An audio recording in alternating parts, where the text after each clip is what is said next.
Ricky Choshy always said that if anything ever goes wrong for you guys over there, you're always more than welcome to come back home and work back in Japan. So it's not like we wouldn't have to be thrown on the streets without a job. We knew we could go somewhere and still make a living. Who reached out to WWE to see if there was interest, or did you guys know that there was interest? Did somebody from the company reach out to you guys, or? I think I talked to JR first at the time. Of course, Eddie says he did it. Right. That's me and Eddie going at it sometimes, having a little fun, but it really didn't matter. Just that I know we kind of sparked some interest, and I know it was. So at the very end there, I had a match with Jericho in, what's the name of the company? Philadelphia. The town where they had the hockey movie with Paul Newman. Oh, Johnstown. Okay, yeah. Johnstown, PA. Ross Raver? Or was it Johnstown? Johnstown. Okay. So we were in Johnstown, PA, and me and Chris were usually on popcorn match, like right after intermission or whatever. And we got to the arena, and I remember Terry Taylor was the guy in charge of that night, the agent. And nobody was there yet but me and Chris, so we ended up starting the night and staying out there and working and working and working. Still nobody showed up. So we got a little hot under the collar, not that we couldn't do it or we didn't have fun doing it, but it was like, okay. So we got Chris, do you remember the guys that are on the card? Yeah, well, I kind of do. We did everybody's finish during that match and kicked out of it. It's probably the worst match we ever had, storytelling. Right. It was more of a, screw you guys if you don't show up and make us go out here and do the 30 minutes. So that kind of struck the match there. And I met up with Chris and Eddie at the Holiday Inn in Pittsburgh, Pennsylvania. We were checking in, got my key, went to turn my left, take a step, and who do I bump right into chest to chest with Vince McMahon? Vince put out his hand, we shook hands. He kind of knew who I was too, my dad, and of course, working for WCW. And walked away, took a step, and I put my head down. I'm like, who cares? Backtrack, said Vince, what would you think about getting myself, Chris Benoit, and Eddie Guerrero all in one shot? He says, well, it's kind of one of those, we can't have this conversation, but if you want, you can talk to this gentleman, which was ended up being Bruce Pritchard. I got a card, went upstairs, called those guys. We met Bruce in the bar downstairs. Just kind of talked instead of, here's my number, and just kind of made an acquaintance there. And almost a year to the day, same hotel as the first night the Radicals debuted, which is really eerie. It's the first what? Almost to the day, a year later, we stayed in the same hotel and debuted as the Radicals of Pittsburgh. That is crazy. Yeah. So it took about a year for you guys to leave from the initial meeting with Bruce. Pretty much. Okay.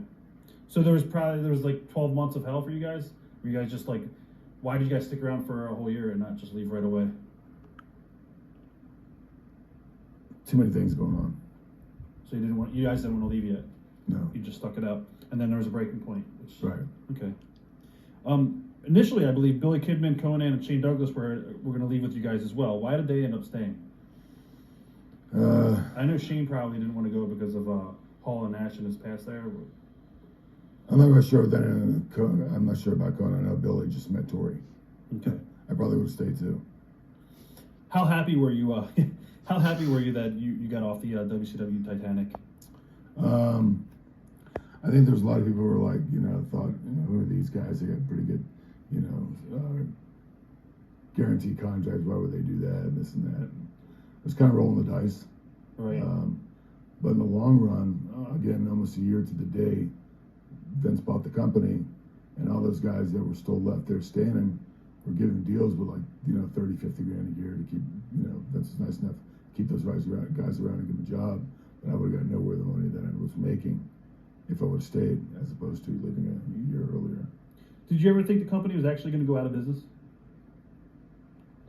No. At least I hope they didn't. Who do you blame for the death of the company? I don't think you can blame anybody. No, it's not one person's fault. Talk about the negotiations to go to WWE and who handled them. Was it Bruce? Maybe originally. I'm not really sure. I know we met with Shane and JR at a hotel. As a group or individually? No, individual. I know as a group. As a group? Yeah. Did you guys pretty much all get the same deal, or is it? I think Chris got a little bit more only because of his status where he was with the company. Okay. In WCW, he was the champ. Right. So, and I was fine with that. It was one thing, we were never jealous of each other. We never, it was kind of separate anyway, but still, if we did know what we were making, we were just happy for each other. There was also an urban legend that Shane thought he was going to go with you guys, and then you guys learned of it, and then you had signed to go with him. Anything to that? No, it was just, there was a big miscommunication. Okay. Before you guys did leave, there was a lot of tension, obviously, with Sullivan and Benoit. What are your memories of all of that? Well, that was a crazy time with Chris and Nancy at the time. One of those things you kind of wish you weren't a part of, but you were, because you were part of it because you got just stuck in it. How did you spark up to that situation as far as I kind of knew what was going on, but it's kind of a very difficult thing for someone on the outside to say something. All right. When in a situation like that.